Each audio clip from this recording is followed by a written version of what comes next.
And crazily, the different way would create sustainable performance, right? So this is where I feel like we've lost the plot a little bit, like how you define work. So have you put job descriptions in a little box and you're asking them to squeeze that complex human being into that box? I think the first thing is, what principles do you have in your organization and do you live by them? People will listen to what you say, but they believe in what you do. The question you have to answer yourself is, when I get that efficiency, what am I going to ask people to do with the time they have back? What's the kind of work that people don't want to be doing? And therefore, how would you add something into the system to make you more efficient, more effective, and make the humans spend time where actually they want to spend time?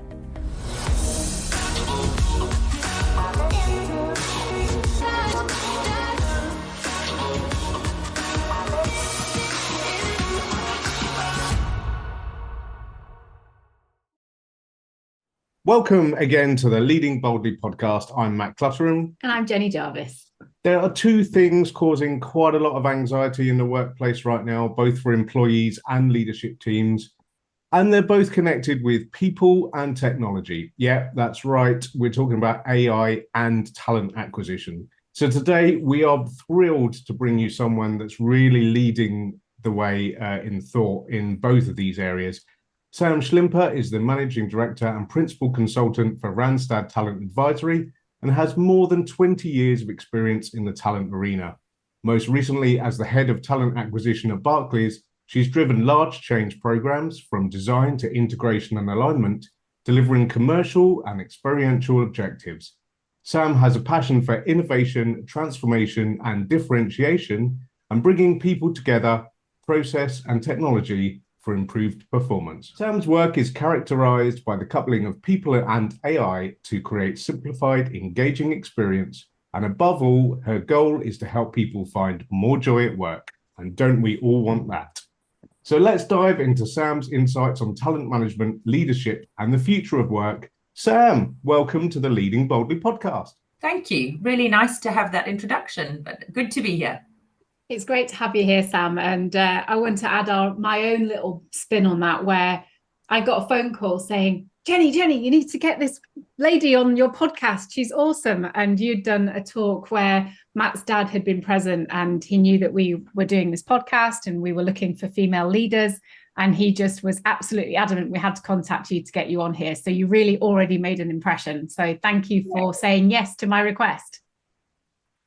Absolutely great, and I'm so glad that's what it's all about, right? So it is, yeah, sharing the knowledge, and also hearing, we've heard from some really amazing male leaders, but actually having some females come on has been quite challenging in that they've not responded. So when you said yes, we knew you were going to add some value, and you and I had a chat, and I said to you at the time, Matt's going to love this topic.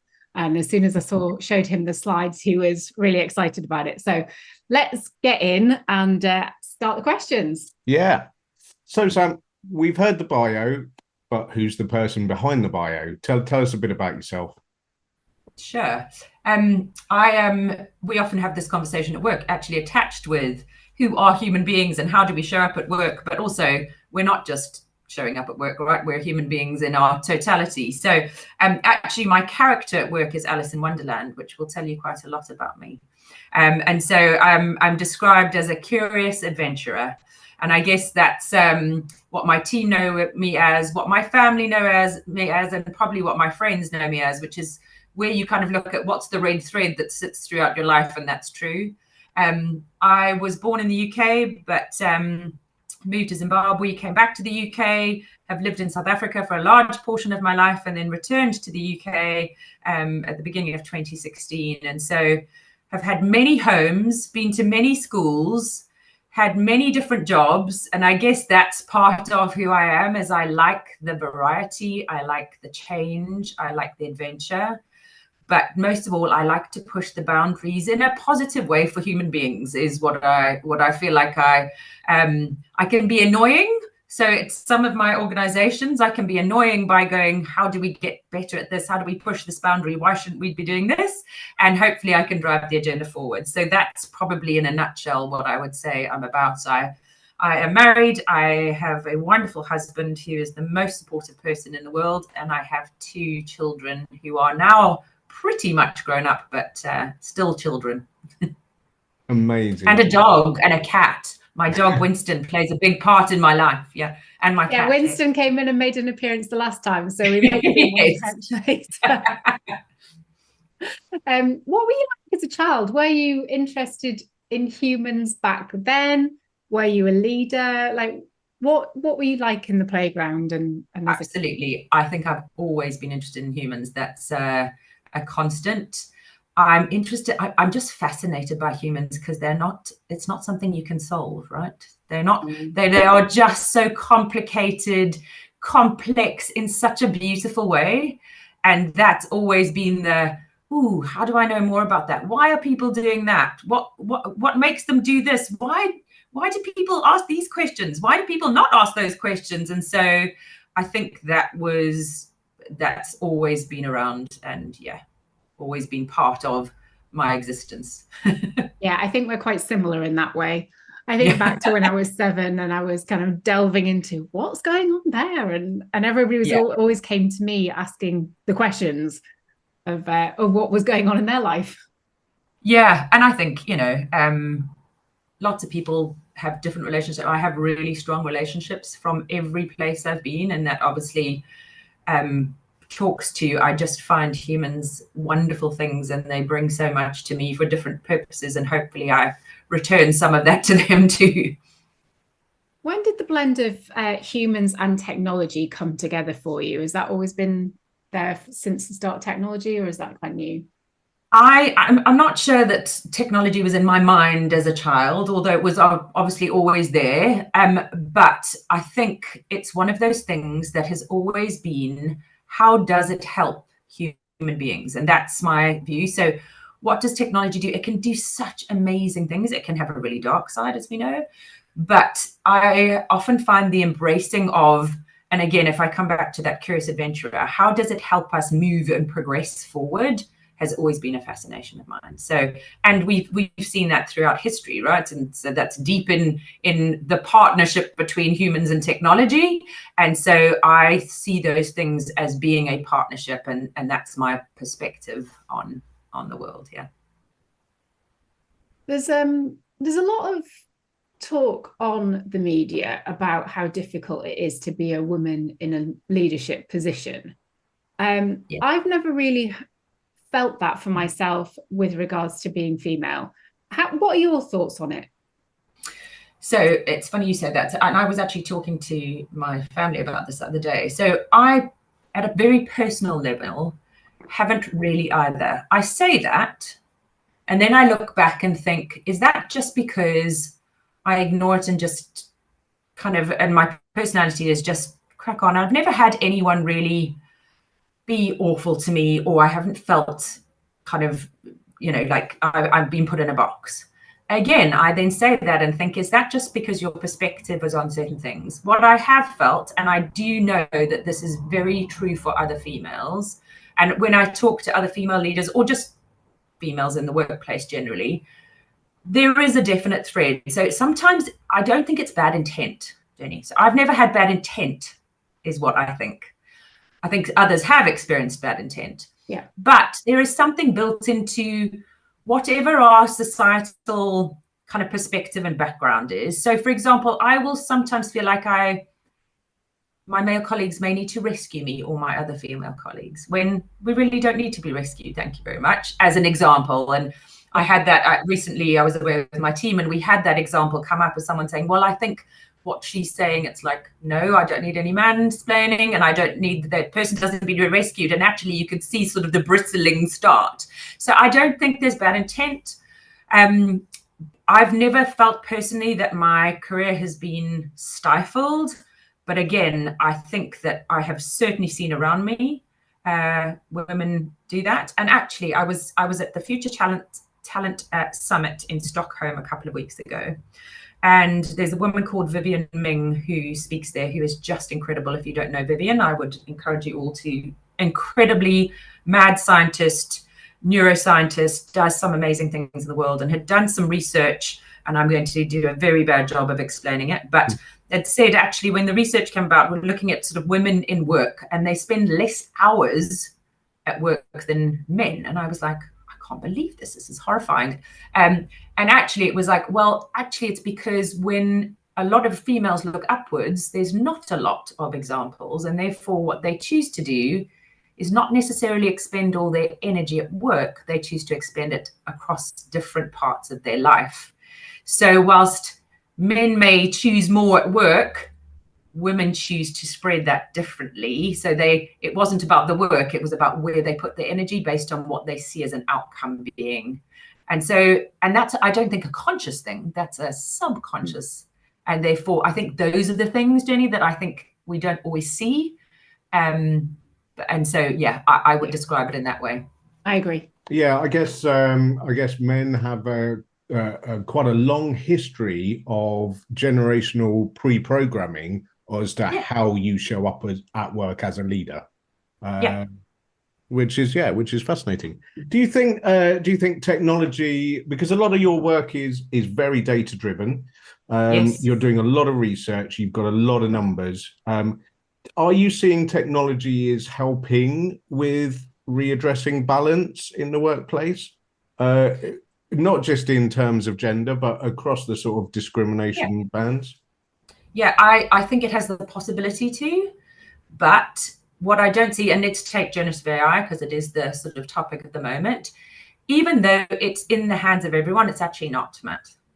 So I think the equitable use of technology is still not there, right? And as you say, it's not just from a gender perspective, but if you think about developing countries versus developed countries, they don't have the same access, right? So therefore, the use isn't the same and they won't experiment as much, and therefore that gap gets wider, yeah? And so you have to have an intervention in order for, even though it can be in the hands of many, it's not. And the same in organizations. So when we look at our data and research, we actually do see there's a disparity. So we see that men use generative AI more than women. We see that Caucasian people use generative AI more than others. So we do see that same shift. That's not because people aren't interested, or it's because, again, there's a use of that. It's in the hands of many, but is it really? And so I think there's a responsibility for organizations and countries and to have a look at that and go, why is that not happening? Not just it's not, but why? What's creating a behavior that's not using the uptake? How do we deal with the why rather than there's less uptake or more uptake here? And again, kind of speaks to what the stuff I love. Why are people behaving in the way they are? They don't just do that because there's a because what? And so really digging into that. Yeah, and I guess the mere fact that a lot of the technology is learning from user input, I guess, that has the potential to also widen the gap. If most 100%. Of the input is coming from male Caucasians, then... Yeah, 100%. Yeah, it learns from whatever's put into it, right? That is its methodology. Yeah. You say that your goal is to find more joy at work. I love that. So that gets me fired up. What does it look like for you? And do you think AI can help towards that? Is that the route towards more joy at work? Certainly. So are you asking for me personally, or do you mean, what do I mean by joy at work? Both. Great. So for me personally, and I kind of use this often, I spend time every week reflecting on where did I feel, people called it in their flow, where did I feel like I had lots of energy, I was leaning in and I felt like I was doing what I meant to do. And so joy at work for me is doing that 90% of the time, right? So do I feel like I'm making it? That's different for every human being. We've all got our unique fingerprint or our unique print. And so for me, that's what I do. I reflect back and go, where did I spend my time this week? Was it that? And if it wasn't, what's happening? Is that because I wasn't there? Of course, there are weeks where there's just some things that have to get done, and that might be a once off, fine. But if that's where it's going to, then I need to change something.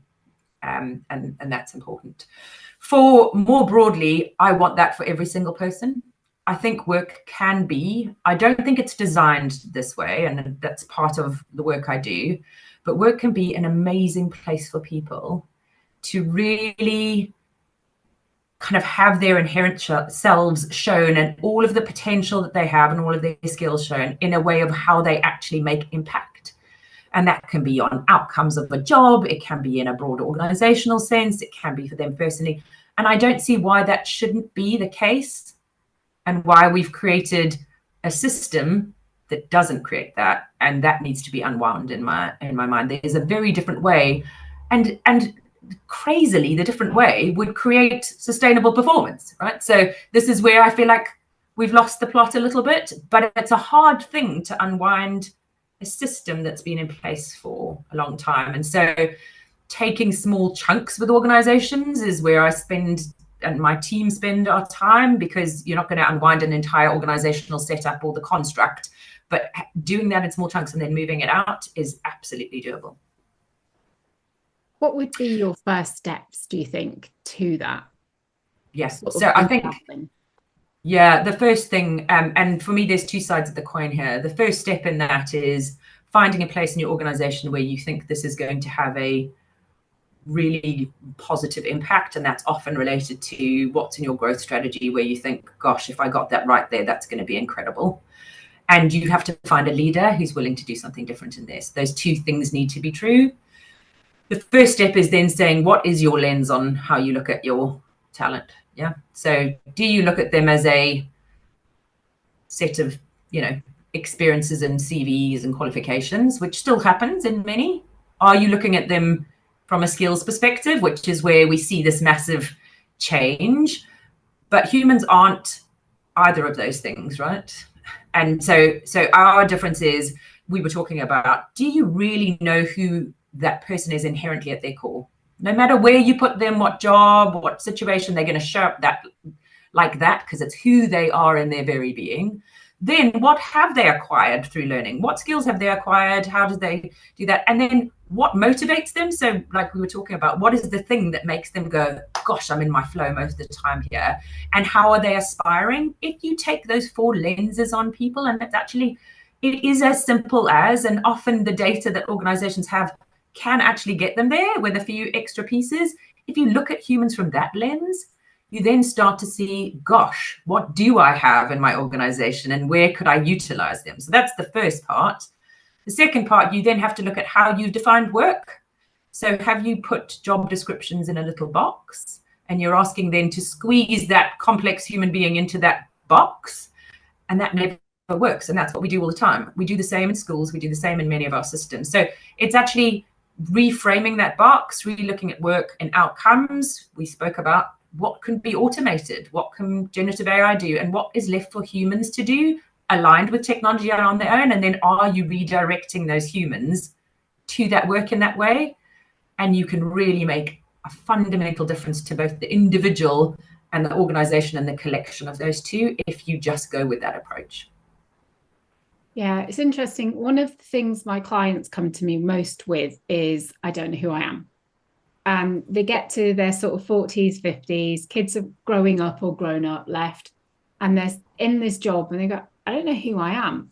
So I think it's really helpful for companies to start asking those questions of their employees to find out who they are, because they just expect them to turn up at work in the morning, do their job and go home, as you say, in a bubble.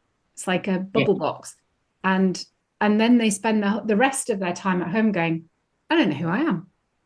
Yeah. And that leads to discontent. It leads to questioning. It leads to them thinking, do I need to go into a new job? And what happens with most of my clients is they stay in the job they're in eventually, but they've worked out who they are in that process, so they can ask from the company what they need in order to satisfy that who I am question. Yeah, I would fundamentally agree. And to your point, I actually think, I actually just don't think that humans are going to put up with it. I think we do in different market cycles. So, right. So we dampen that a little bit when the market is a little bit down, because I might just not want to make change, but it doesn't matter. I always say to organizations, you'll be the winners if you understand your people from that perspective, no matter what the market cycle, because they will do amazing things if you really change the lens on what they look at. And I think that's hard for people, Jenny, to your point that, if you've just sort of trundled along in life and you haven't then it's actually hard. So asking some different questions through coaching or different interventions is really super important for people. Yeah. I also think, yeah, I hear organizations talk about the symptoms often is what I get. I'm sure you have this too. You know, they're like, I've got a fatigued organization, or I've got this frozen middle management. And I'm like, that is a symptom of something much bigger. Yeah. Why? It's not because people show up and go, I'm going to do the minimum I'm going to do today, and I'll just turn up. People just don't work like that. 99% of people don't work like that. So what's happened is the environment or the system you've put them in has created that, and that's now your responsibility is to change that environment. Yeah, I think I mean we're going through a period of huge, giant, enormous change, aren't we? That you know, and it's not only about technology. I think particularly in what, for want of a better word, we'd call the developed world, we now as people sit much higher up on Maslow's pyramid of hierarchical needs, don't we?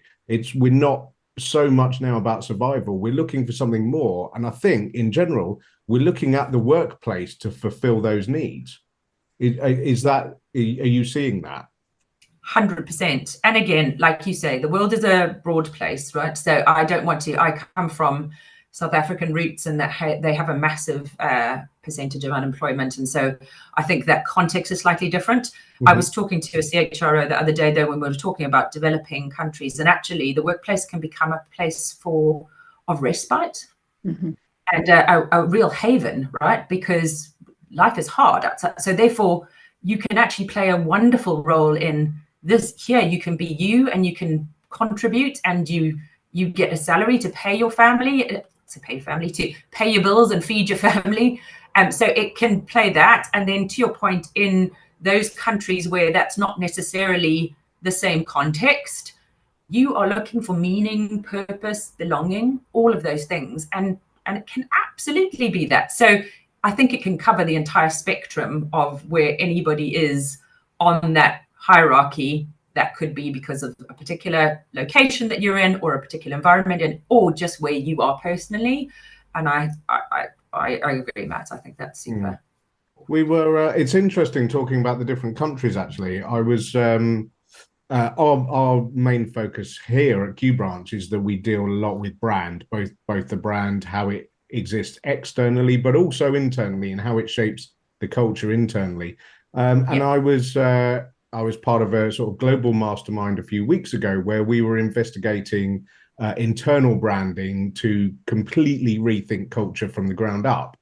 And the few companies that we looked at as shining examples of corporations doing that, without exception, all came from the Netherlands and Scandinavia.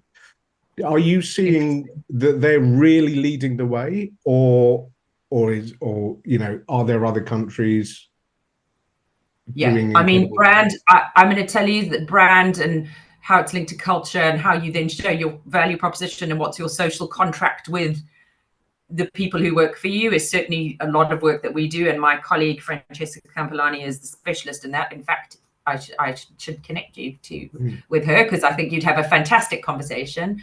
I think there are pockets of different organizations and different countries that do different things. So I think, you know, the Nordics are interesting in that even the way they approach COVID was different, right? And therefore they have a different thinking around that. And so actually, we recently did a piece of work for an organization, and Sweden came up as a place that is really investing in things like generative AI and entrepreneurs, right? And therefore it becomes this beacon. And so I think you see that often across those type of countries, and they move forward.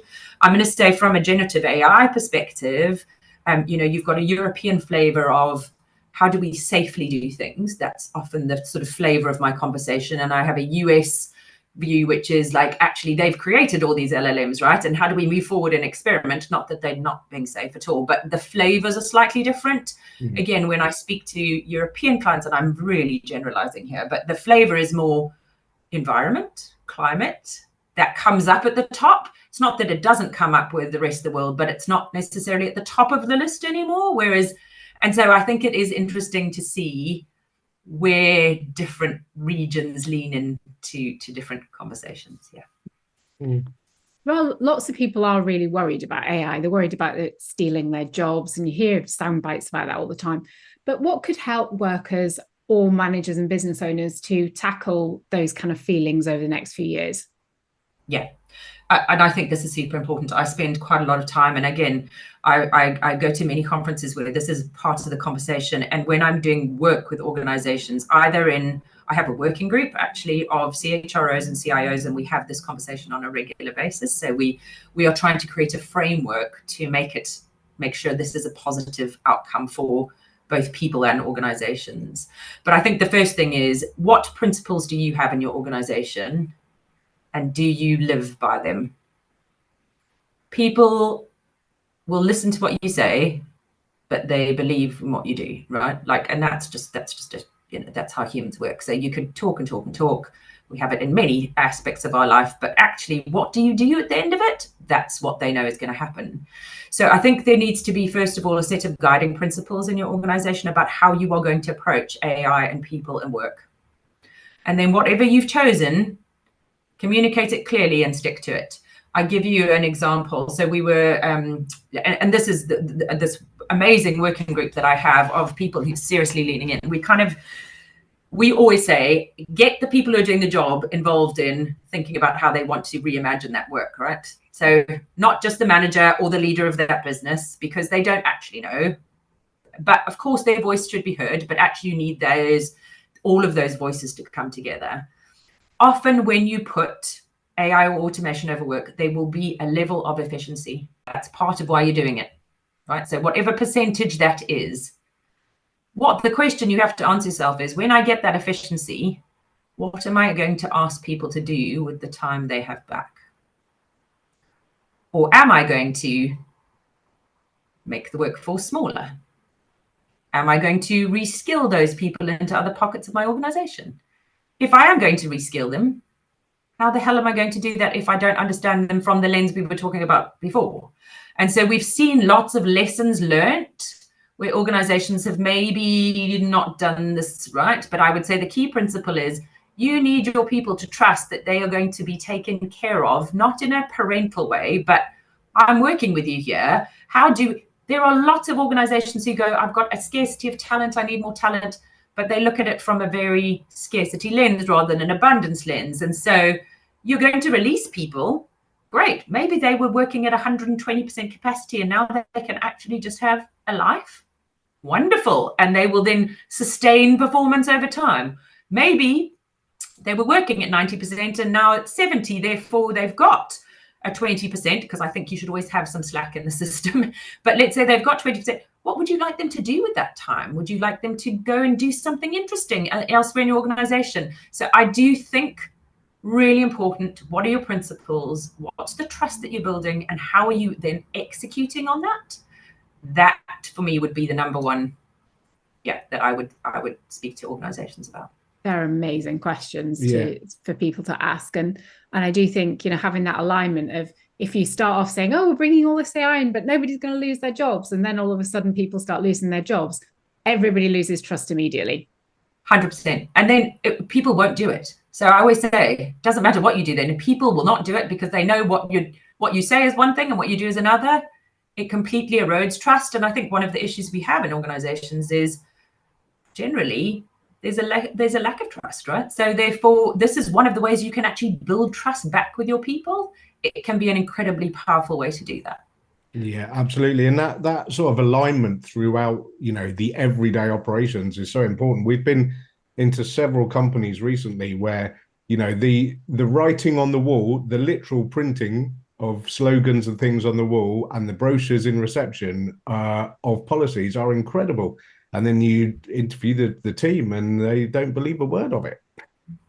Absolutely. Or they're not living it, right? They're kind of living something they're not living completely different. Yeah. It is completely. And I think that's probably, I don't know about your experience, it's probably more the norm than it is. I think so, yeah. I think it is, because I don't think anybody's realised that they have to work in a different way yet. Yeah.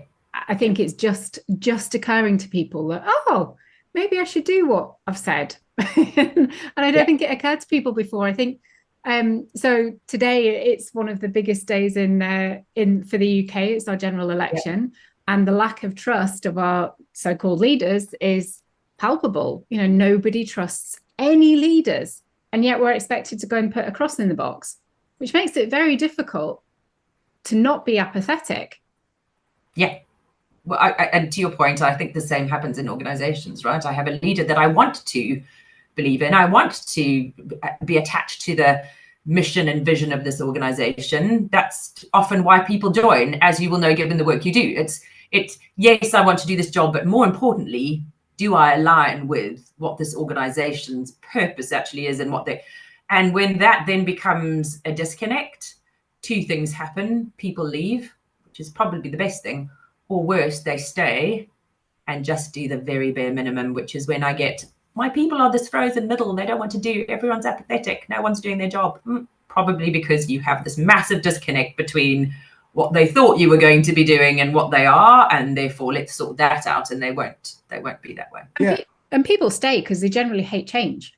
So they would rather stay in something that they think is, absolutely, you know, to the devil you know than the one you don't, and they'll stay. But it's a ticking time bomb for corporations right now, isn't it? Because right now we've got a huge number of generations in the workplace, but Alpha aren't going to put up with this disconnect, are they? From what we're seeing. I don't think they will. And again, I often have conversations with leaders around this, and they're like, oh, well, when they get into the workplace, they'll figure out that actually that's not how it works. And I was like, really? Is that true? No. And also, should that be true? Should that be true? Is the way you earned your stripes the way you think? Why do you think that should be the way? What is it that you think they're not going to do well if they don't do it that way? So could you get them to experience something great, but by doing something differently? And the answer is yes, right? But often it's like, well, I had to, you know, staple things. My first job was, you know, folding things and putting it in. I'm like, really? Why would you ask people to do such a thing when there's technologies that do that? What is it that you're trying to instill in them? Humility, the pecking order? What is it that you're actually instilling in them? Or would you not say, gosh, you've got so much potential, let's do these things? And so you're right, you've got massive amounts of generations. I just don't think Alpha are going to put up with it, to be honest. No, and it is the first time in history that we've got 4 generations. We've got the boomers, the X, the millennials, and the Zs all in one building sometimes. Now, you've said that the boomers and the alphas have quite a lot in common. And what have they got in common, and how can those other two act as the bridge?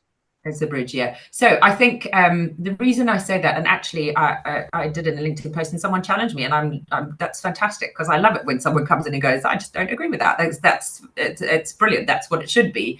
But the reason we were saying that is, if you look at the boomers, they were in a fractured space where war was part of their being, right? And so therefore safety becomes really quite important, because everything around, Matt, you said at the beginning, we're in this massive piece of change, but we're in, bizarrely, a time of war, right? And I realize it's slightly different, but it is. So this generation have come up with, we've got war in Europe, we've got a lot of fracture, we've got lack of trust for leadership, we've got all of these things. Therefore, they are seeking safety. That safety might not look the same, but that's the bridge is, and then those other generations didn't necessarily have the same. And a person rightly judged me, or what about, 9/11 and COVID? Absolutely. I'm not saying that it's been like, and in between there was plain sailing and nothing bad happened. Of course it did. But I think that context right now is probably as fractured as it has been, where you've had incidents and different things that people have had to deal with. And again, I do not want to, I'm talking generally here, because each individual will have had their own, absolutely their own, struggles within that, and however close and whatever it was. So that was the thinking between it. And so we see this need for safety. I don't know about you. I speak to a lot of young people. There's a mental health crisis that's here. It's not waiting to happen. It's here, right? Because there is so much stuff to deal with that's not necessarily they don't feel in control of. And I think that's hard. And so I think that also connects them, and then you have this bridge between the other generations. Yeah. I absolutely agree. When I read that statement, for me, it really resonated and it made a lot of sense. And I do see, you know, my kids have had massive impact from COVID. It really, that time really impacted their mental health, and it still does. And I see a lot with their friends and then friends' families, and it's just a ripple effect. And when you've got that amount of lack of control, you know, there was a real lack of control in their teenage years when they're supposed to be socializing with their peers. They were stuck in a house with their parents, and that's not normal situation for a teenager. It's not how they develop their brains. So all of a sudden we're expecting them just to pop out of it and go, oh yeah, that was fun, let's carry on. It doesn't work. Carry on. And it's no. And again, with them, and like you say, COVID was a massive thing because it was literally, they were locked down, whatever it is. And again, some other countries chose slightly different ways of doing that, and they'll be interesting. But they've also got, you know, climate change for them doesn't go away, right? Like, this is what they are dealing with. So how the hell are we going to get out of that? We've got war, so around them are all these things. Yeah. And so again, if we're coming back to what we could give for them at work, both for organizations, but for those individuals, we could provide a place where they actually could make an impact and they could be doing great things. I think that's super important. And I think if we thought in that way, we would be designing work differently, thinking about them differently. Yeah, I agree. I think there's going to be huge changes to come, and definitely for the better. How is Randstad leading the way with the combination between humans and AI? I mean, gosh, I think Matt, you said we've got so much data. We are very privileged. We're the biggest HR services firm in the world, and therefore the data that we have from talent is actually quite amazing. And so we do a lot of experiments, both in ourselves and with our clients, and we have an amazing client base who allow us to do that. And so we experiment with what is a challenge that we could really solve that would be better for an organization and better for the talent. And how do we bring that? And then what do we bring together? Either a group of people to co-design that, or in our own organization, whatever that is. We're very much focused on the challenges to solve, though, rather than just, you know, the experimentation for experimentations. So I think when I was looking back, and one of my colleagues, when ChatGPT first landed, clearly one of the big generative AIs, we were doing things like, you know, what can I make for my lunch? We were doing those that's left in my fridge, and, you know, write me a poem as a sarcastic Brit was our entertainment, and, you know, 5 minutes in a day. And now we have a completely different. So I'll give you an example. In my own team, we're consultants, right? And one of the things is the amount of data we have to process through. It's quantitative and qualitative. It's through interviews. It's through surveys. It's through varying. We can now put that into an LLM in a safe environment, because obviously we need to make sure that there's no issues from a records perspective and how that's safe. But we can put that into a safe environment, ring fence it, and we can get the LLM to churn through that data. And then we always have the humans in the loop, right? So we have certain principles that we live by. Humans are always in the loop. It's not going to make any decisions. It's in a safe environment. Nothing, all of those good things. But actually what it does, and we've tested it with actually 3 different LLMs and ourselves, it really churns through some of that. What are the themes that come up that intuitively you know because you've been in, but actually it does that work so much quicker. And then we can spend time going, and so what? And that's where we as humans and my team get their energy from, is not the churning through the data. They get the energy from, gosh, now that we know that, so what? How would we think about solving this?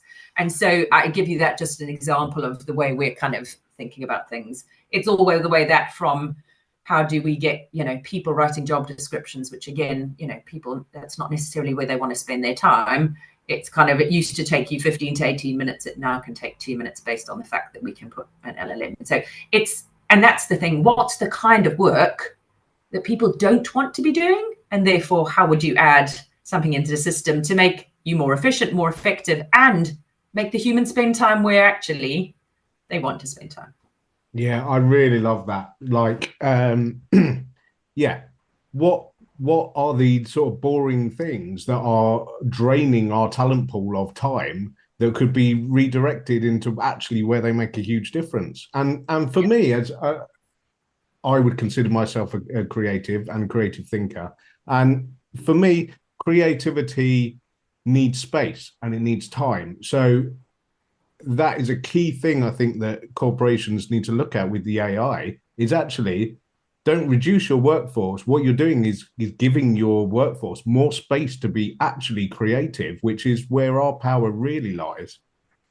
100%. And creativity comes in many different forms, right? So I know people think about creativity as sort of the arts. That's not what we're talking about. STEM creativity, all of the creativity with data, 100% though, Matt. And again, I'm going to give an example. I'm about to actually tomorrow to talk to a company who I think is doing some fascinating things. So when you think about how you work with generative AI, and this is something that's quite new for us in our thinking. So we've used generative AI, but you can use it in different ways. And, the three things that people talk about, you can be a self-automator, a cyborg, or a centaur.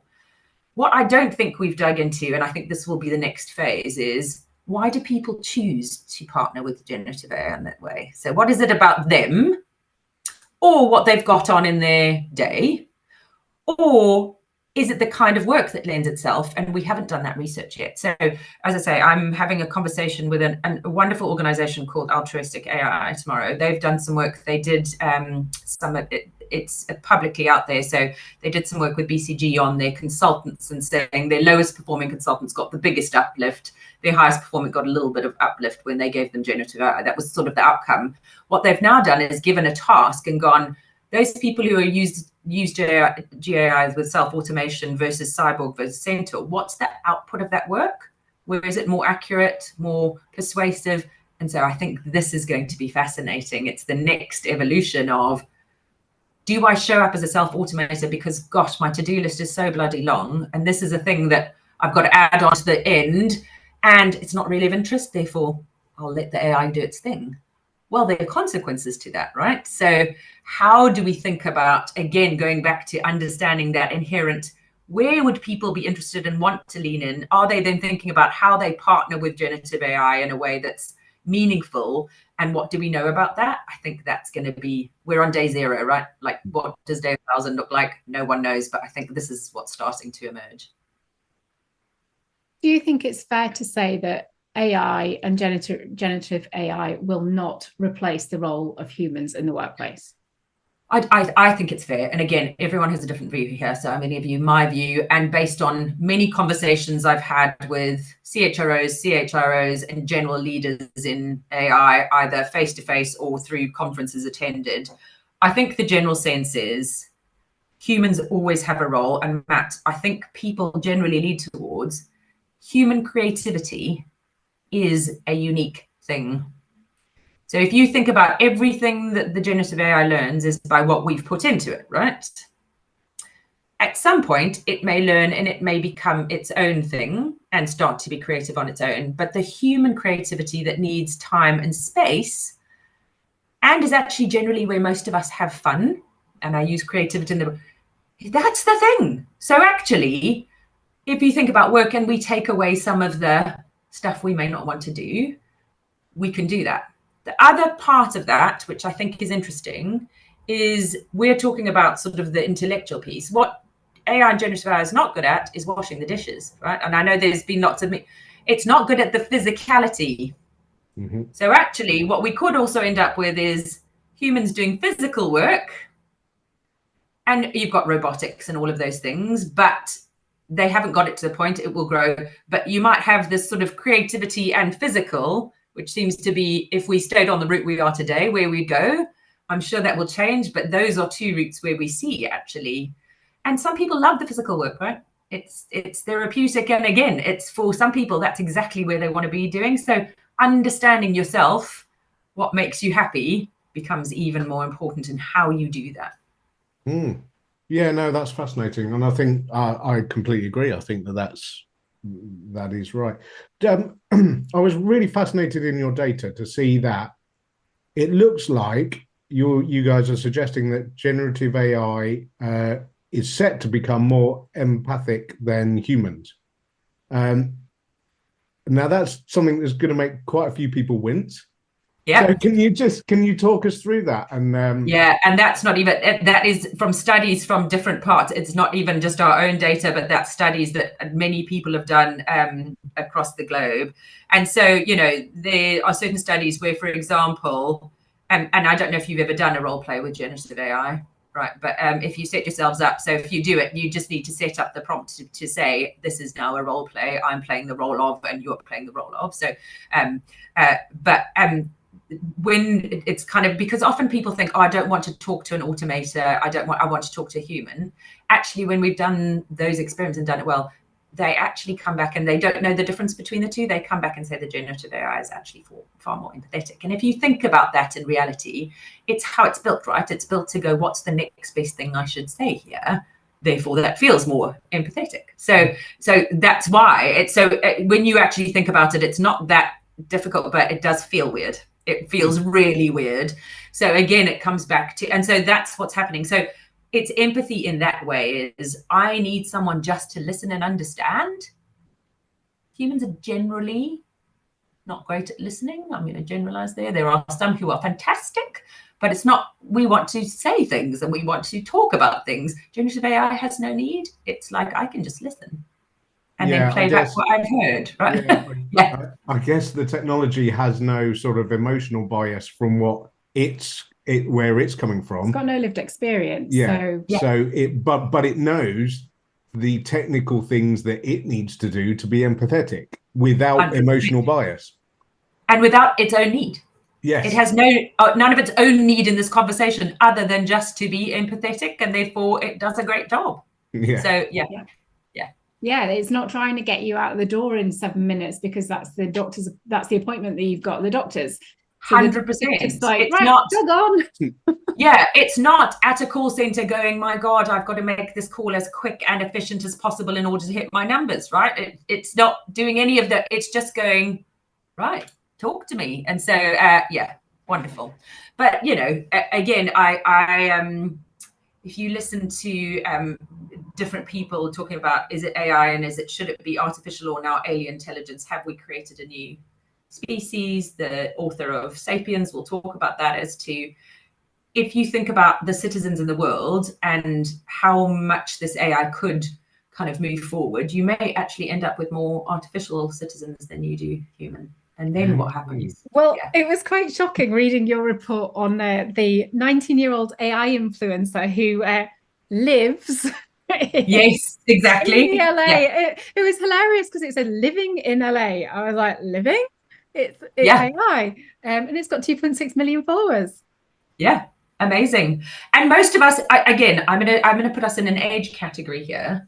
Many of us in a certain age category, I'm generalizing, have no idea, right? We're just like, what? What is that? What do you mean? If you talk to Alpha generation, that's who they're listening to. That's what's part of their daily feed, right? Part of what they are hearing. And again, are they, and this comes back to our schooling, education, and a whole conversation, and also when people join work, how we can keep that going. How are we teaching our children and our young people to be critical about what that feed is? Are we teaching them about how algorithms work, right? Because we all know that's what you get fed, right? It used to be the general, you bought a lamp and now here's 7 other lamps that you might want to have, which was totally annoying because I've already bought the lamp, thanks, I don't need another one. So you know, that's the worst case of algorithms, but they have moved on dramatically from then. And now your feed is based on what you want to hear. And again, you know, we were talking about, you know, politics and what have you, but that's what you get fed then. I read more of this, therefore I get fed more of that. Therefore my perspective stays on that versus I'm getting different perspectives all the time. And therefore how I critically think through that and apply my own lens, we don't use that as much. And actually for young people, I think that's super important that that skill is really clear for them. Yeah, that's true. We know from our own experience with we've got teenagers, and we know from our own experience that the current trend is it's factive. I saw it on TikTok. 100%. Yeah. And you know, that needs some education. And the influence for kids now has shifted from the parents and the sort of community surrounding them to be what's on their screen. How do you think that's going to impact the future working? Yeah. So, and again, I think there's two things. There's, first of all, if you think about in your organization, the use of video and the use of, and I know we've done it a little bit in brand. So probably the people in marketing have probably been the most forward thinking in, oh, I need to put a video on rather than, but actually in work, it still doesn't happen. So I do think that's going to be right. So why would you use a different method? Why would you get people to read a paper that's 50 pages long? And some people love that and they love the detail of it. Fantastic, it's there. But actually, most people want that. Well, what's the snippet highlight for me? I don't even want to read it on a Procy. I just want a quick video that shows me what those 5 things are. Then I can choose, I want to go more into that. I'm curious about this, right? So how the use of video and snippets of information and then leading into broader, I don't think we've thought about that in the world of work at all.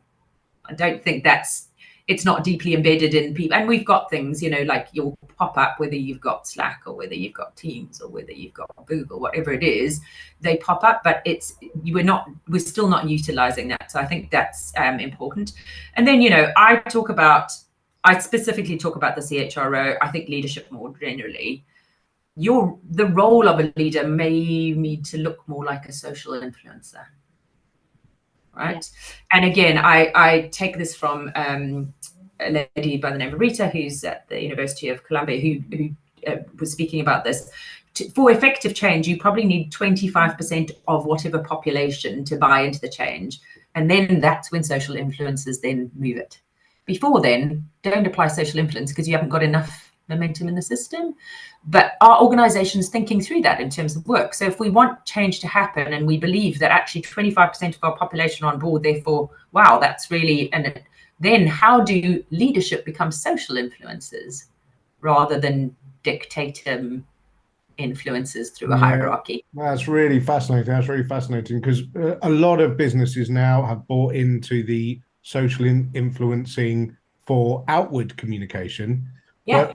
But inward communication, we're not far removed from the days of 100-page fax memos, are we? It's bizarre. It's quite bizarre, isn't it? But yes, It's almost like, and again, I think it's under the guise of, well, we're focused on customer, great. And our employees are really important. Well, are they? Because you always do that, but you don't necessarily do this. And again, I understand the thought of, well, our customer needs to come first. Absolutely. But your customer is serviced by all the people that are in your organization. So therefore, doing a campaign is going to work this much. What you haven't done is you haven't galvanized and unlocked this incredible group of people in your organization, all talking to your customers in that way. And so you've spent so much time and energy here.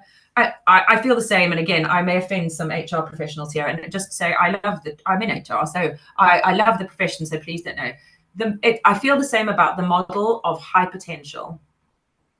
So you've basically shone the light on some people that you think are just incredible, and you give them all the love and energy and attention. If we think about the percentage of high potential employees in your organization is minute, and then you let the rest sort of, we'll crack on, best endeavors, good luck, here's some learning, help yourselves. Yeah.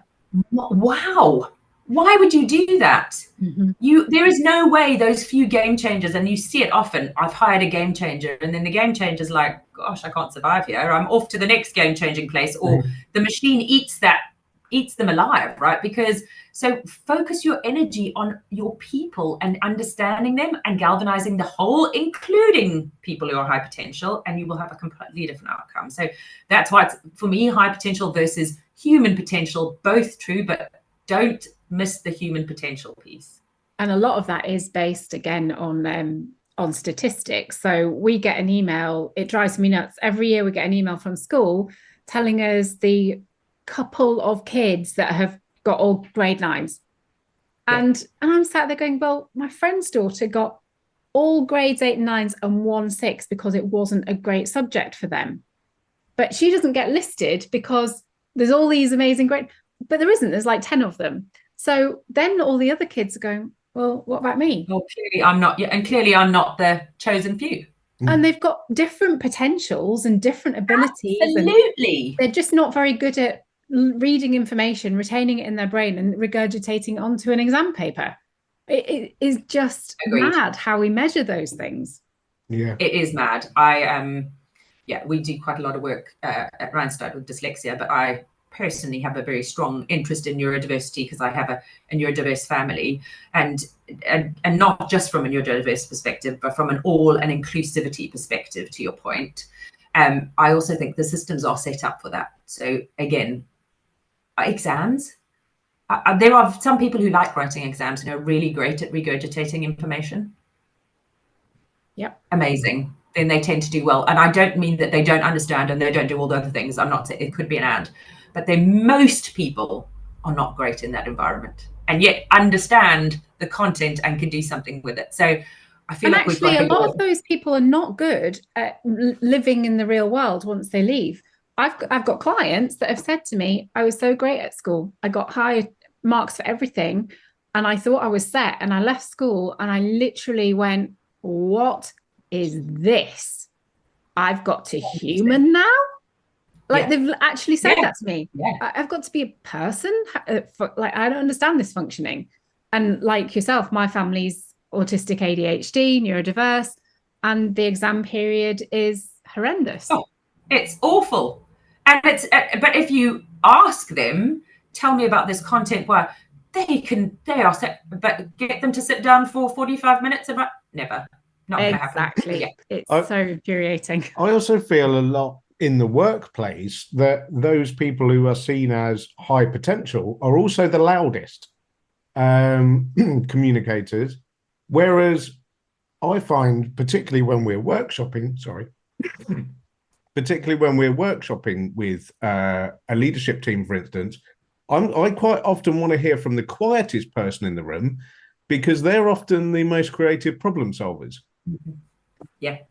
I agree. We really shine a light on the loudest or the most vibrant. In fact, and this was a while ago, it was 10 or so years ago, but we actually did this with our partner, our psychometric partner, and we looked at who are we hiring, what are the characteristics of people we're hiring, and the most articulate and confident, right? And they tend to really shine in an interview setting too, because an interview, like an exam, is set up to show certain things. And unless you are a really practiced and highly master interviewer, which, let's face it, is not what people do, you tend to get bamboozled, and that's who you hire. So again, the hiring process is biased often towards that type of, and the workplaces, meetings and etc. So 100%, right? Yeah. We talked quite a lot about larger businesses today, and I know that there's a lot of workforce and really leadership teams in the SME space who are going, oh my God, like talent acquisition and mostly retention and AI, what the hell do I do right now? Because I'm drowning in information and not knowing what to do with limited resources. And, what's your advice? Yeah, and again, I think sometimes it's like overload of information, to your point. I think it's actually distilling down. Start with yourselves. What are your 1, 2, and 3 challenges, right? And then what are the 1, 2, 3 things you can start moving on those challenges? Because otherwise it just becomes like I'm supposed to be doing all this stuff. But I actually think it's just that, like, what's my biggest challenge? Right. Who do I need to talk to? And I do find with SME and small entrepreneurs, what they are great at is they talk to each other, and you should do that a lot. You don't need to solve this yourself. Yeah. That's a really good point. So you talk a lot on LinkedIn and in presentations that you've made about beyond skills talent revolution and the fact that it's unavoidable. Can you just tell our audience kind of what you mean by that and what that looks like in the future? Yeah, and we touched on it a little bit. So I think many organizations that I speak to are talking about how do I become a skills-based organization, and their intent is really good, right? So what they are trying to do is break down some of the artificial barriers that were there in the past. So from a diversity, equity, inclusion, belonging perspective, they're trying to do that, and it actually does help. So I've seen that happen. And that's great. So it's moving away from the, oh, I've had to have 10 years of experience and you have to have this qualification, which, to be honest, in 99% of cases are just not true. Particularly with qualifications, right? It's like, it has nothing to do with anything. If you ask anyone, and Jenny, like you say, if you ask anyone, you did this qualification, what have you ended up doing? It tends to be like something entirely different. There are a few exceptions where you, of course, have to be certified or whatever it is. So but really, it's like the exception rather than rule. And yet we've built the rule in to how we mobilize people, promote them, hire them, all of those good things. And so we started there. Some people have moved towards skills-based. I think it's a really complicated thing to do. So what I do want to say is, for organizations who've been on that journey, amazing to them. And there's some organizations who've done great stuff. But what we've gone with intent, and then we end up going, oh, well, now we put that into a box, and we've ended up skills going, okay, well, now I've got to get a skills catalog, and what the hell is that? And is that a taxonomy or an ontology? I don't even know what that is. And I've got to have a job catalog that talks to it. And you end up in the dire of the process rather than, hang on a second, is that going to get us the outcome? And so skills, I'm very positive about moving towards skills. What we talk about with the beyond skills is what we were talking about before, is how do you define skills in your organization? Skills are not hard and soft. And again, I refer to my colleague who, Francesca, will talk about where this comes from. I don't know if you know what the history of where hard and soft skills from. Apparently it was in the military, you used to have hard skills were anything that was metal. And so that's where hard skills come. Anything that wasn't to do with metal was soft. So, and that's where it came from, and we've just carried on in a completely different context. So we don't see it in those terms. We don't see hard and soft skills. What we see is, what have you got inherently, to the point I was talking about? Who are you inherently? What have you built around that? And they can be all kinds of skills. And what's your motivation and aspiration? If you understand those things, and you can understand that against the work to be done, and you put that through data and a system, you get a completely different outcome. So that's what we talk about with the beyond skills revolution, is we're going to go to skills and in all the ways, and thank goodness for the first movers who go and experiment, right? Because we get to learn from them. And so I have such an amazing relationship with those firms, because I'm like, tell me what's gone right and what's gone wrong. And those that are real will go, my God, this is what's gone wrong. Here's the few things we've got right, but this seems to go wrong. Why can't we? And I'll tell you what they generally say. People don't take it up. So we've got these skills things as a drop down list, and I'm asking them, but people don't do it. And I'm like, well, why would you spend your time and energy filling in a skills profile when you think, well, what the hell is that going to do for me? And how are you using this? And why would I keep that up to date? I do things in my life with that. So that's the first thing. The uptake hasn't been there. And that's because you haven't actually spoken to who these people are. You're trying to describe them as a list of skills. Humans aren't a list of skills. Yeah. So hence you don't get. Second thing is, they've bought a technology, and technology is super important. You have to have tech, but they've bought the technology and gone, this technology is going to do this for me. Off we go. I've bought it. Go ahead and work. And then again, it's like, this hasn't worked. It's because you don't have a strategy around the technology with an operating model and a plan and a data set and the motivation set in. So they haven't designed the system. They've bought the tech and gone, the tech will drive it. It's just not true. It's just not true. And so that beyond skills revolution, though, and again, back to what are people looking for, no matter what generation, they're looking for belonging, meaning, purpose. If you build that into the system, you'll get to this beyond skills revolution. So we see that being the driver. Yeah, awesome. Do you think workplaces are given enough training on AI, and how do you think they can fill the gaps in the knowledge? Yeah, and again, myself and my colleague Glenn Cathy and I did a poll to kind of go, why are they not? Because everyone wants to know about it, is what we get. Our research tells us people want to know, what is this thing? How do I use it? Why should I use it? I'm a bit scared of it. Why should I not be scared of it? All of that. And then we don't see organizations doing this broadly. And again, I'm generalizing, because there are some organizations who are doing a great job. And when we got the feedback, it was, first of all, we don't know what our return on investment is going to be. That was the number one reason why. There was a second reason of, we can't find people doing this work. So that's an issue which I think will very quickly go away. Mm-hmm. And we did it because, from a selfish reason, we were like, why are people not taking up are workshopping on generative AI, we know what a difference it makes. When we've done it with organizations, we see a massive difference in how those people in the organization think about it in a safe way, think about it in how they should show up. So we see that return on investment immediately. They just start showing up differently at work. We recently did a workshop with a leadership group, and we did it, some of the generative AI, and we actually set them on a task and we gave them the training, and they used it for everything. So before they did their presentation, they sent us a video using generative AI, what the presentation was going to be about. They used it in everything they did in the project and what they thought the outputs were. So we immediately see that return on investment happen. But again, I think it's really interesting. Organizations are like, well, if I can't show my executive that this is what it will do, and these are the 5 things they're going to get out of it, which is bizarre, isn't it? We put this in like linear box of this is how you have to show a business case.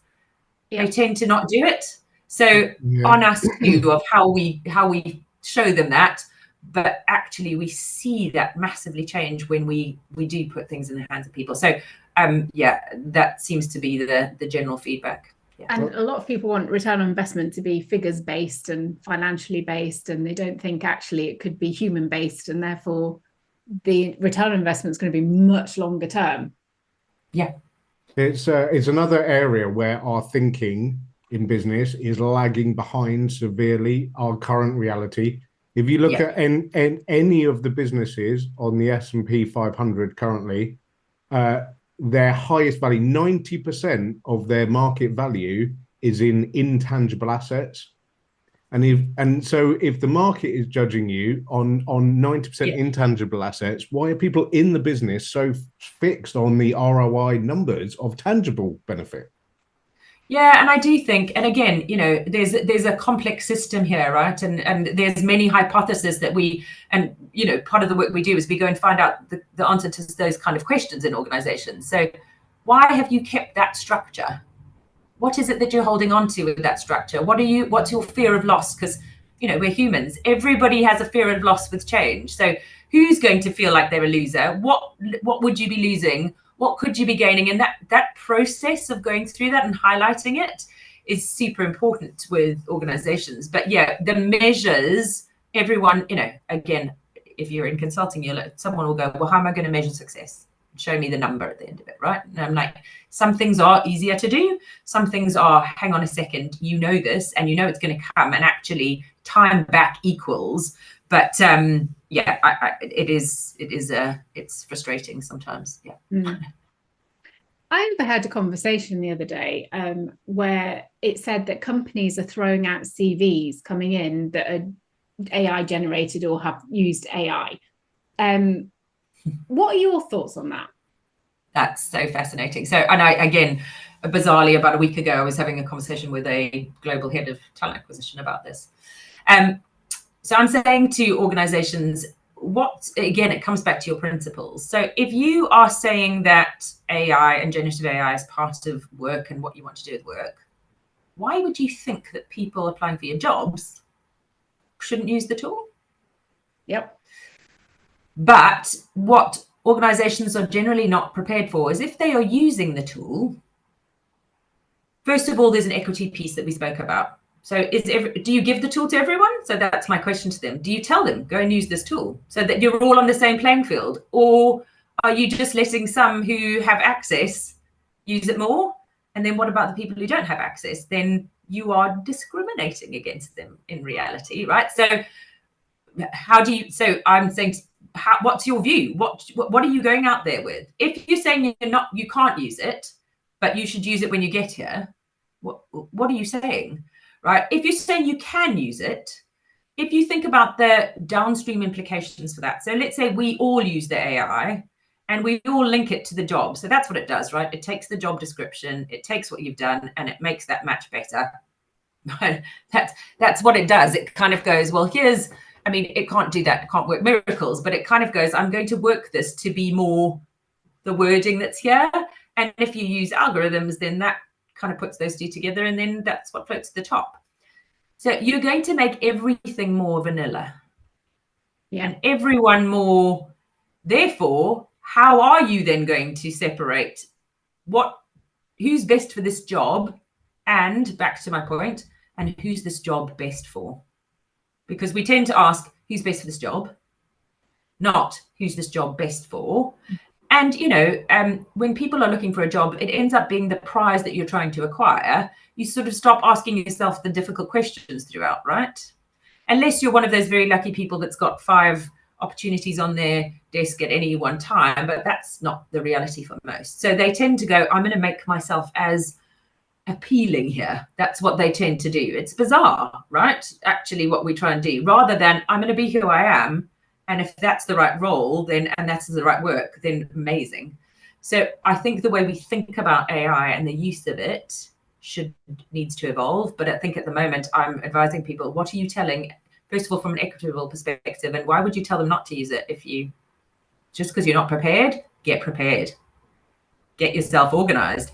Talk to people who are applying to you about why you have that. If you're not prepared, tell them, I'm just not prepared. Therefore, when you do this, I can't see who you are and I want to see who you are. And this is how we do it, right? Talk to people, be honest, tell them where you're at, what you're not ready for, what you are. Just don't put this weird blanket thing. I feel the same about hybrid working. You must come into the office this day, this day, this day. Okay. Can I ask why? No, just do it. Yeah. I'm sure there's a very good reason. Tell people why. It's not, yeah. Yeah, not a lot of joined up thinking in all of it. And there are people who are dyslexic, they're brilliant at their jobs, but they just can't fill in a CV. And so using something like an AI tool is a perfect way for them to get what's inside them out. Yeah. And I love what you said about the is it the right job for them rather than are they right for the job? Because we talk a lot about dating analogies, and it is very like writing a dating profile. I always say you write a dating profile to put people off, not to act. It's to find that one person that's good for you, not find 1,000 people that are all right for you. Yeah. And I think we need to take that into all of business, including searching for jobs and searching for employees. Yeah, love that. Yeah, well, I love you said that. I was like, oh yeah, that all joins up for me. And business and dating are very, very similar. Yeah. What are you excited about in the next 10 years? I'm really excited about the technology. So, and I'm excited about the potential for human beings. And I am an optimist, right? I do believe that as humans, we have such a capacity to do amazing things and to progress. And we can do some terrible things, and it's super messy along the way. And I'm not, you know, naive in that. But I do believe we could be in a very different place. So I think that the positive potential for this is we could have people who have meaning and joy and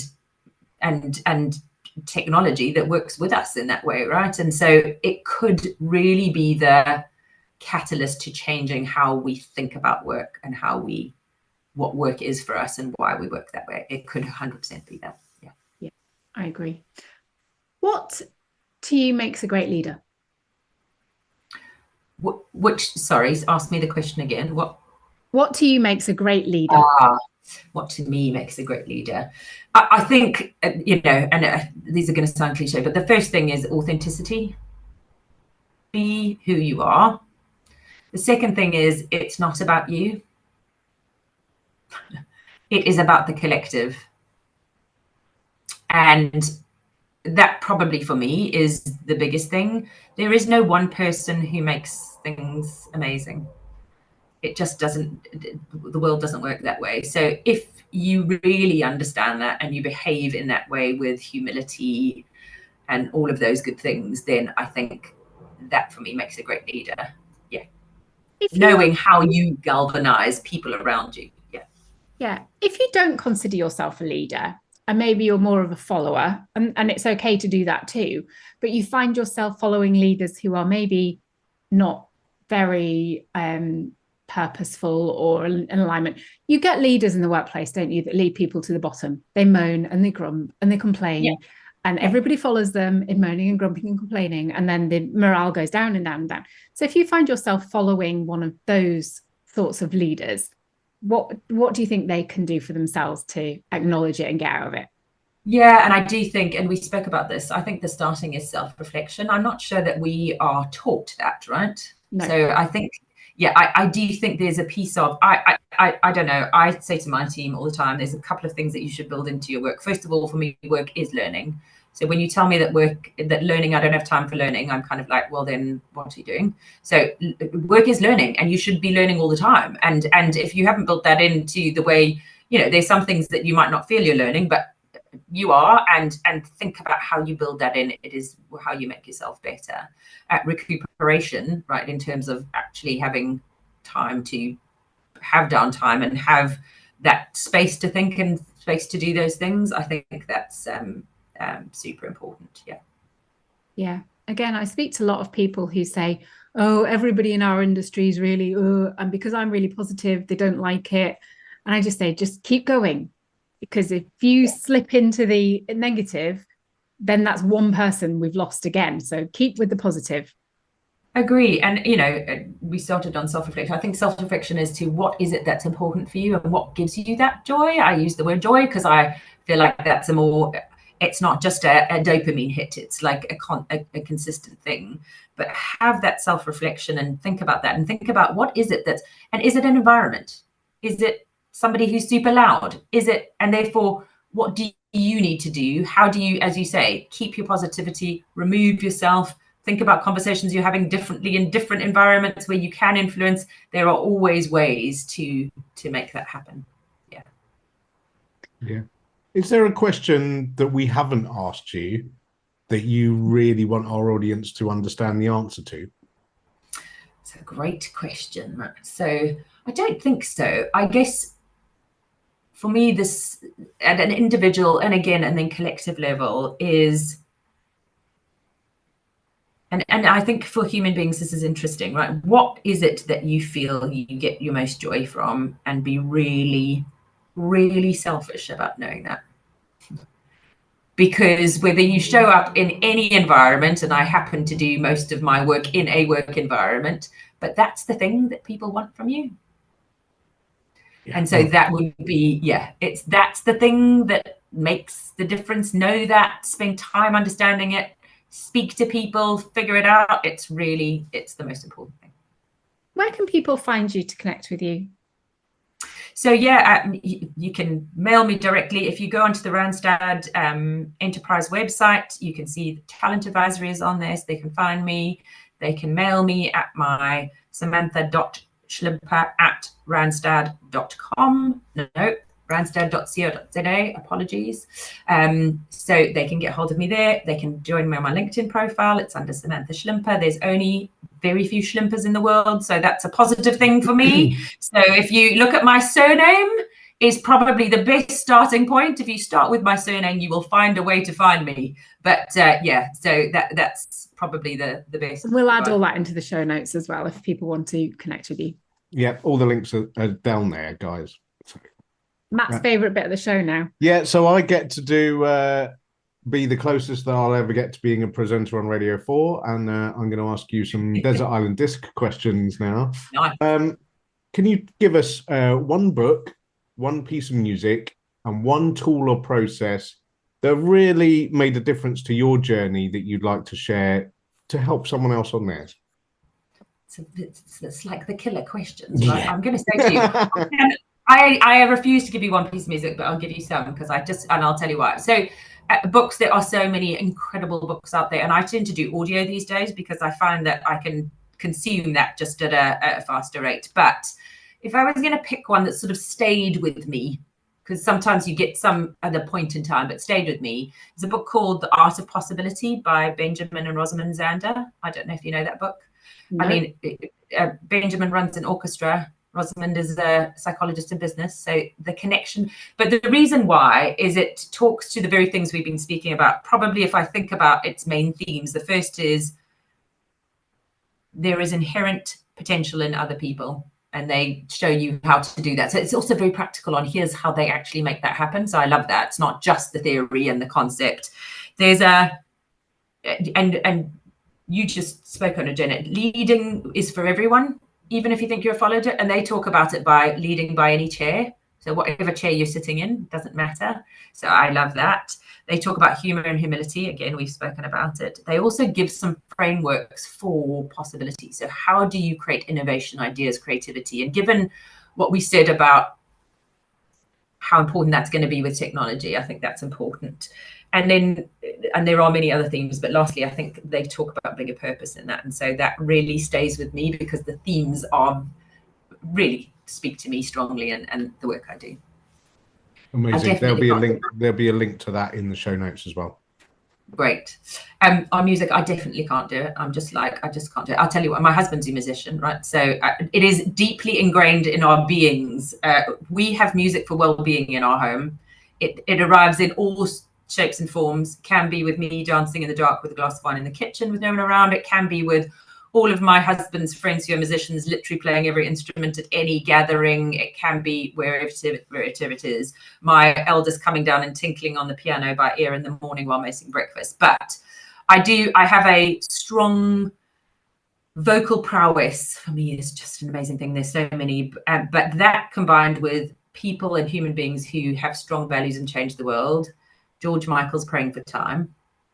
Love George. It's my biggest regret in life I didn't get to see him live. I just don't know. And I have a friend called Joe Niemand, who is a South African artist who has one of the most haunting vocal, just vocals, and does some amazing things. And one of his songs called Slow Down Brother. I'm going to keep going here. I'm really sorry because I can't. I am big on exercise and energy. So that's the other part of my life. Coldplay's Higher Power gets me going, lifts me, and my husband sang it for me at my 50th, so that's got to be on my list. He learnt it. And then of late, the thing that really makes me say like, oh, I could just, this morning I don't feel like doing this, whatever cardio I'm doing, is Disconnect by Becky Hill and Chase and Staten. Love that song, gets me going. And then the last thing I'm going to say is we're big on musicals in my house. My daughter and I have massive sing-alongs. Idina Menzel and Shoshana Bean. Amazing. But Defying Gravity, because it's a big duo that we can just, sing in the car and do our thing. So, yeah. That's one of my favourites. Yeah, so there we go. Yeah. And then did you ask me a tool or something? Yeah, tool or process. Tool, process, framework. Great. I'm going to pick a really simple one because it shows up every day in my work, and that we have a traffic light system, red, amber, green, and we have white. And everyone asks me, what's the white? So we show up with each other and go, where are you in your emotional state and why, and how can I help you? Right. So, and it works so well for us because we all know it, and we just can check in. We can check in as a group. We can check in as individuals. We can check in against our work. It's fantastic. White is where we've completely disconnected. So we have no emotional commitment, and it's super important to us. We kind of go, what's happened? You've become so numbed by whatever it is that you no longer feel, and it links back to having the joy at work. So when we're in white, that's our most dangerous place. Red can be actually you can work with it, right? But white, we feel like has to have something else happen. So that's the tool system that we use that really, works really well for us. I love the addition of white. That's fantastic. Great. Yeah, that's amazing. Yeah. And what a powerful way to finish. Sam, thank you so much for sharing your time and your energy and your knowledge with us and our audience. It's been really great to connect with someone who not only is talking about this, but has the knowledge and the data of every day to back up the conversation. It's really great. Thank you for sharing. It's been a pleasure. I'm definitely in my green zone, so this has been really energizing and a lovely thing to do. So thank you. Well, we are definitely in our green zone, that's for sure. Yeah. Yeah, no, it's absolutely amazing way to start our working week. Actually, we've been away all week and we're like, oh gosh, we've got to really get started today, and you've uplifted that, and the benchmark has grown a lot. So thank you for that. Fantastic. It's lovely.